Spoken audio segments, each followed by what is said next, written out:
Welcome to the Weekly Leadership Experience, a place for leaders to get inspired, be challenged, and grow. I am your host, Rashad Oberlander. Let's get started.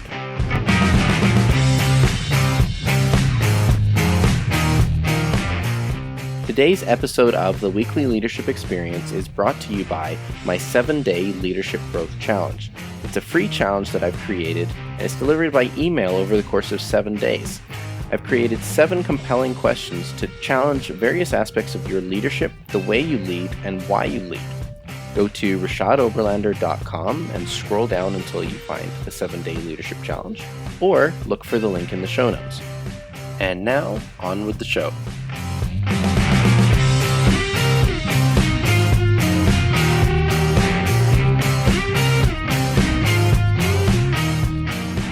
Well, hello leaders, and welcome to the show. Happy anniversary to us. It's been 1 year. Can you believe that? It's astonishing to think that it has been a whole 12 months since the first episode of the Weekly Leadership Experience went to air, but it is true. And what an awesome year it has been. Thank you to each and every one of you, my listeners, for tuning in every single week, for supporting the show, for giving me feedback and letting me know what you liked and what you don't like, for all the reviews that you've been giving. It's amazing to have you, and it's my pleasure and honor to serve you and to continue bringing you great content that will challenge, motivate, and cause you to grow on your leadership journey. Thank you to each of my amazing guests that have been on the show for your contribution, for your wisdom, for sharing your knowledge and expertise. The value that you have brought to the show is incredible and has blessed so many people in terms of opening their eyes to new concepts and new ideas or fresh perspectives on leadership, on life, and on being a better human in the world. So thank you so much to each of you, my wonderful guests, for contributing to the Weekly Leadership Experience. I also want to thank Rudy, my sound engineer, for producing these episodes every week with me, for making them sound good and taking the raw material and just elevating it that much more so that the audio quality that you get to listen to is super fantastic. Thank you, Rudy, for your hard work on that. I want to thank Lindsay, my graphic and web designer, who you see many of the artwork and design around the website and the podcast as graphics that she has produced. Thank you so much, Lindsay. And I have to take a moment to thank my beautiful wife, Cher, and my kids for their amazing and ongoing support of my efforts and the many hours that I spend working on the podcast. Your love and support means the world to me, and it makes it that much easier knowing that you love and support what I'm doing. Well, now that I've accepted my Academy Award, thank you very much, let's get on and talk about what's going to happen in this episode. And like I've said, it's the 1-year anniversary of the show. I wanted to do something a little special and a little bit out of the ordinary for this episode. A number of different ideas came to me, from live streams to events to all kinds of different stuff. But I had to pick something that made sense, and I really had the time to put into it. So I reached out to my entire guest list and collected a number of responses to a couple of questions. And those 2 questions are the same to each guest. And I like asking the same question to each person because everyone answers it differently, and everyone has a little bit of a different approach and a little bit of a different tactic or different thoughts that they wanted to share. And so the 2 questions are, what is a favorite leadership moment or something that you've learned in the past 12 months? And what is something that you want leaders to keep in mind in the year ahead? You'll hear all these answers over 2 parts. Part you're listening to right now, and the second part will be available for your download immediately after. So this is in keeping, of course, with the theme of the 1-year anniversary and kind of talking about the last year and what's going on in the year coming up and what we want to think about. So, of course, I had to think about what it was that I would answer to these questions. So the first thing is what is something that I've learned in the last year? What is one of my favorite leadership moments? And that would be spending my time on what's important. And you have to think about that for a moment, because I've always thought that I'm pretty good at managing my time. I'm pretty efficient kind of a person. I write my to-do lists, or I have my task sheet, or whatever the case is. And I've always thought that I've been pretty good at blocking out my time in terms of how I spend it, where I spend it, what I spend it doing. But I found that taking on doing a podcast along with being a family man and husband and having a full-time job and having other hobbies and interests and things like that, that it became really, really critical to focus on what's important and narrow my focus into doing the critical, important things to get the job done, to expand the growth and reach of the podcast and some of the other things I'm working on, because I could easily add, a massive amount of minute details and tasks that at the end of the day might contribute incrementally to an overall product or experience, but it's not really a critical component of what I'm doing. And I had to weed out some of those things. And so I had to really, really, really, really learn to focus on what's important. And that's a continuing behavior and continuing practice, is continuing to identify the tasks and things that I need to do that are important, that lead to the outcomes that I want. Something that comes to mind when I think about something to remember for the year ahead, and I don't think it gets enough attention a lot of times, is compassion. And I mean compassion both for yourself and also for others. But have a little compassion for yourself. It's been a crazy year, and on top of a crazy year, there's been the usual struggles and woes of everything that life has for us and sometimes gets in our way. So have a little compassion for yourself and a little bit of love for yourself in terms of what you've been through, what you're going through, where you're going, and just treat yourself with a little love. And at the same time, your fellow human, a little compassion goes a long way, and a little understanding, a little bit of love for one another, and the world would be a much better place. So I'd like to remind everyone, myself included, for a little bit of compassion for oneself and a little bit of compassion for your fellow human. Now let's jump into the show. We're first going to hear from Michael Bungay Stanier, who appeared on episode 27, and then we're going to hear from Becky Morrison, who appeared on episode 19. Michael shares about the importance of keeping it simple, stripping it down, and focusing on what's important. And Becky tells us why finding more happiness in life does not need to mean making huge shifts. Hey, I'm Michael Bungay Stanier, author of The Coaching Habit and some other books as well. And when asked, what have I learned from the last 12 months? That's a big question. So many things, not all of them things I probably wanted to learn. But I think in terms of thinking about leadership of myself and of the people and the teams that I lead, one of the things that I've learned is the importance of stripping it down to the essentials and saying to the people I work with, what is just the necessary thing that we get done? And how do we lower expectations on everything else we've been dreaming of and being ambitious for?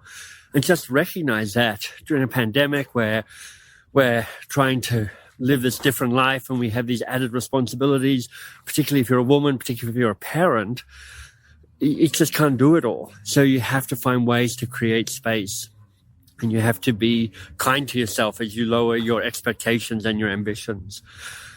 And then in terms of what I'm looking forward to in the year ahead, well, I spent much of the year, probably half of the year, not in Canada, which is where I normally live, but in Australia, which is where I'm originally from. My dad's in his last days, and so I've just been spending time with my parents. And, looking ahead, it's just reminded me of the power and the value and the privilege, really, of being present with somebody, the important people in your life. Not all of us get that. Not all of us have the luck to be able to pull that off. But, whether you're a child to a parent or a parent to a child or a leader to a team or a team member to people you work with, that sense of like being present and being attentive and being wholehearted with those other people, the important people in your life, is a really precious and important thing. I'm Michael Bungay, Stanier. mbs.works is where you'll find me. Hi, this is Becky Morrison, lawyer turned happiness coach, coming to you from Northern Virginia. So Rashad asked me to share some thoughts on something I've learned in the past 12 months. And I have to say, as a happiness coach, one of the things that I've noticed is that I have a lot of clients coming to me who think they need to transition in some meaningful way in their life in order to find more happiness. And one of the things we're discovering in our work together is that there's an important difference between escaping unhappiness and architecting happiness. And let me explain a little bit more. So when you think about, say, being in a job situation that's not really fulfilling to you and not really happy, often we think about just moving on to the next thing so that we can be happier. But when we do that kind of escape action plan, we often are willing to settle in what we're looking for in the next thing just to get out of the current situation. If instead we can do some work together to get more comfortable in your current situation, to make it a little bit more sustainable, and to really get clear on what it is that you want and need out of the next situation to architect a happier future, big things can shift, big opportunities can come, and really you can move towards a future that's brighter, clearer, and more full of what really will drive your happiness. So that might sound like a subtle difference, but what I'm finding in my work with clients and in my own life is that it's an important one. As far as what I'd like leaders to keep in mind in the year ahead is just a recognition that we've been through a period of significant upheaval and change. Many people are in a place where they're reevaluating what matters to them most, what's important to their happiness, what's important to their success, what's important, frankly, to their survival and to their family's survival. And so as a leader, I think it's really important that we find opportunities for authentic connection with the folks that we lead, really taking the time to understand where they're at, to meet them there instead of where we wish they were at, and really figure out how we're going to move forward. So I'd encourage you over the coming year to look for those opportunities to really bring your full self to a conversation, bring your humanity to the leadership work that you do, and really engage with the people that you're leading to help them figure out how to move forward in the best possible way. Rashad, I appreciate you reaching out and asking me to share. Congratulations on the 1-year anniversary of your podcast. You're doing great work. I really appreciate you. Have a good one. Wow, what an important reminder from Michael to spend time with those that are important to us. And what an incredible difference that Becky points out in terms of escaping unhappiness versus architecting happiness. Really great points. Next up, we have Kurian Tharakan and James Keirstead from episode 23 and episode 7, respectively. Both of these gentlemen are from Edmonton, my hometown, and they are both sharing with us a couple of ideas on the need to always be improving and seeking ways to ensure that we are adding value to those around us. Congratulations, Rashad, on the 1-year anniversary of your podcast, The Weekly Leadership Experience. For those of you who don't know me, my name is Kurian Tharakan, and I am the author of the 7 Essential Stories Charismatic Leaders Tell. And a few months back, I had the great honor of being interviewed on Rashad's podcast. And I found it to be a very good experience, primarily because of Rashad's deep research and very insightful questions. Rashad had asked me to share with you, the audience, a leadership principle that I tend to focus on. And if I had to pick one, it would be this. It is the concept of strategic drift. What is strategic drift? It is simply this recognition that we are always in a deep state of flux. It is constant change. So the value propositions that you have today that may be relevant for this marketplace and this competition may not be as much in 1 year's time, 5 years' time, and 10 years' time. So you must be in a continual state of innovation, a continual state of invention. You only have to look to a company like Apple. Apple has been one of the most successful companies in the past 40 years, but their products of 20 years ago would simply be laughable today in the context of the competition it faces and the desires and aspirations of the customer that they hope to sell to.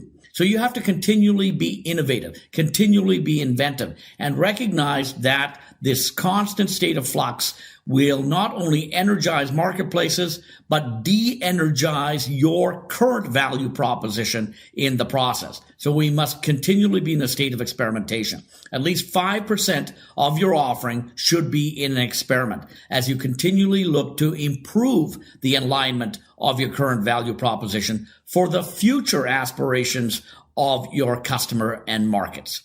My name is Kurian Tharakan, and once again, Rashad, congratulations on the first year anniversary of your podcast.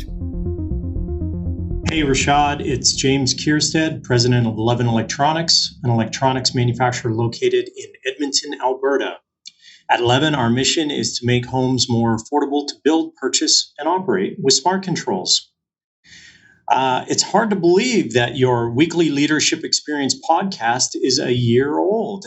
And if I recall, I was one of the early people that you interviewed, and I'm so excited to have you ask me back to answer a couple of questions. So I'll get right to it. The first question you asked me is, what is a favorite leadership moment or something you've learned in the past 12 months? This year, I've taken a keen interest in product management out of a desire to improve our organization, how our organization decides on what to focus our design and development resources on, and deliver a better experience for our customers. By spending more time in the discovery process with customers to really understand the problems they face, we can ensure the products and services we develop will create raving fans instead of becoming flops. I really learned that products must meet 4 criteria to be great. They must be valuable. Customers must see the value. Typically, this is solving a problem that is important to them. They must be usable, meaning actually have to have a simple user interface and be intuitive for the customer to understand how to operate it. It must be feasible so that our building, we can actually have the resources and the capacity in our engineering team to develop what we're trying to produce. And finally, it has to be viable, meaning the product has to actually have a business model that can make money or we can't sustain it. I wish I had learned this sooner. I've been building products for decades and have wasted significant resources and had our share of complete product failures. The second question you asked me, Rashad, was, what is the one thing you want leaders to keep in mind for the year ahead? So in keeping with this theme of building products that create raving fans, we as leaders have to create an environment of trust so our teams feel safe enough to be curious about our customers' problems and question when our products, processes, and policies don't serve them. I hope you all have a wonderful year and continue enjoying Rashad's weekly leadership experience podcast. Thank you. These are really important points for anyone in business to keep in mind, but also important to bear in mind the overarching question that both of these gentlemen highlight. What is the value that you are creating, and have you created an environment of trust for your team? Joining us next, also from the Edmonton area, is Dr. Johanna Pagonis from episode 28, and from episode 6 is Dave Sinclair. Dr. Johanna talks about managing stress and brings us a powerful metaphor to keep in mind, and Dave talks about really putting purpose into perspective. My name is Dr. Johanna Pagonis. I am the founder and owner of SinoGap Solutions, a leadership consulting firm. I'm originally from Montreal, Quebec, but now a proud resident of Edmonton, Alberta, where I got to meet and get to know Rashad. So I'm very happy to be able to take part in his 1-year anniversary celebration and kind of share some of my favorite leadership moments and key learnings over the past 12 months. So the first question is, what is a favorite leadership moment? Something that I've learned over the last 12 months. Well, one of the things that I've learned is the importance of embracing and acknowledging adversity and stress. I think as leaders, we do have a lot that we need to deal with. We don't only have to be responsible for what we need to achieve, but also help and support our teams and empower them so that they have the tools and the permission to succeed as well. And sometimes that means actually being compassionate and really sometimes, if not always, being compassionate and really paying attention to their well-being. But in order to do that, we have to start with our own well-being and invest in our own well-being. So one of the things I've learned is acknowledging my adversity, my sources of power stress, which is a special kind of stress that leaders do experience because we don't always have all of the information that we need to make decisions. And that can lead to a specific type of stress that can be overwhelming at times. And what I've learned is by acknowledging it, then I can enact the strategies that I need to manage through it. And if I deny myself the acceptance of the stress that I'm experiencing, I'll never be able to take the steps that I need to be able to engage in a cycle of renewal. So in terms of question number 2, what's one thing I want leaders to keep in mind for the year ahead is this wonderful podcast I was listening to, and they talked about, I guess it's an expression of some kind, but it's called pet the lizard, feed the mouse, hug the monkey. So the lizard refers to the reptilian brain, part of the brain that is responsible for the fight or flight response.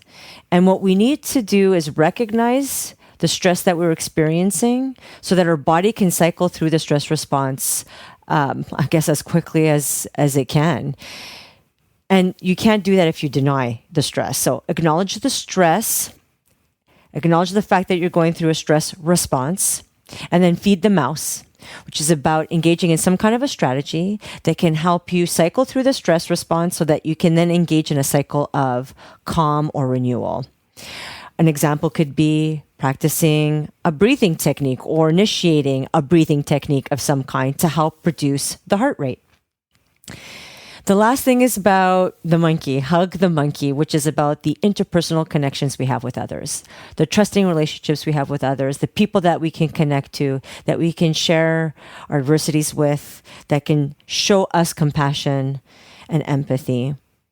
Although managing stress is very much of an individual endeavor, it is the relationships we have with others and the bonds we have with others that really does help us develop more resiliency. So as you think about the year ahead, I hope you'll remember pet the lizard, feed the mouse, hug the monkey, and think about that anytime that you feel any kind of stress and give yourself permission to feel it so that you can work through it. Hey, Rashad, congratulations on a year with the podcast. Fantastic stuff. I've really enjoyed being a guest here and there. Love all the interesting stuff you share and just great work out there. Keep it going, buddy. You asked me to share one key thing that I've learned over the last year in terms of leadership. And I think it's the self-leadership aspect of it, really settling more and more into a well-rounded purpose. And what do I mean by that? Well, quite often, a lot of guys I work with, especially during the last year when it's been tougher to kind of get at certain things that really float each other's boat and stuff like that, things that light us up. I've noticed that a lot of guys will say, well, I can't do this, I can't do that. Well, what is it that you can do? And what are the small things that you can do on a day-to-day basis that lead to a well-rounded purpose? And what do I mean by well-rounded purpose? Well, in terms of that, I'm talking about the fact that we have this idea in our lives. In fact, I was just talking to another client here right now. We have this idea that purpose is this great big thing that we have to chase, this massive thing that if we don't chase it, it's actually chasing us. And that's what I'm noticing right now. A lot of the guys I'm working with, it's almost like they're getting chased by purpose, chased by the idea that my purpose isn't big enough. Okay? What I'm doing here isn't impactful enough. I'm not enough. And really, from a self-leadership point of view, what I'm really realizing more and more, and I've kind of really focused, this is what my book Numb is based around and the new book that I'm writing, but really the idea of a self-leadership aspect is just really settling into the fact that your purpose is unique to you. And it's a compilation of everything, all the different aspects of your life and the little mini visions that you have for each one of these aspects. And when you boil it down, What is it that you value in life? What's really important to you? And when you take a look at these aspects, this well-rounded vision of purpose for your life, taking a look at all the different values, for me, things like connection, contribution, peace of mind, right? Security from a financial aspect, that's something that's really important to me. So when you take a look at all these things and take a look at this well-rounded purpose, why not take that step back to get away from that looming sense that purpose is always tracing you down, and if you don't have it, there's something wrong with you? No. Step into the fact that your purpose is unique to you, and it's actually a compilation of all the different aspects. So looking forward for the next year, what can leaders keep in mind? Keep in mind that well-rounded purpose, because if we know what that well-rounded purpose is, what those values are that we really want to live, that lead to that purpose, that life of a purposeful feeling at the end of the days, if we know what that kind of well-rounded purpose is, it can help us set the compass towards the future in terms of where we want to go, but also help us day to day from a passion point of view, live our values more authentically day to day, thereby allowing us to step by step live into even more of our purpose, our being. Congratulations again, Rashad. Here's to 20 more years of success for you. Let's keep changing the world one conversation at a time. I actually laughed so hard the first time I heard Dr. Johanna talk about pet the lizard, feed the mouse, and hug the monkey, but I'm always going to remember that metaphor when I'm dealing with stress. And I really love Dave's message about putting purpose in perspective, and it's something that's unique to each of us and something that we create from a number of different aspects and values that we find important. Well, hey, that's it for part one of this two-part special anniversary show of the Weekly Leadership Experience. Take a moment and digest all the value you've just gotten. There's a ton there, a ton of really important messages. So just let that sink in. But part 2 is available for your download right away. If you've enjoyed what you've heard today, would you head over to Apple Podcasts or wherever you listen to podcasts and subscribe, leave me a rating, leave me a review, and share this with a friend. It spreads the word and helps the podcast grow. You can also find me on social media at R.E. Oberlander. Until next time, stay awesome.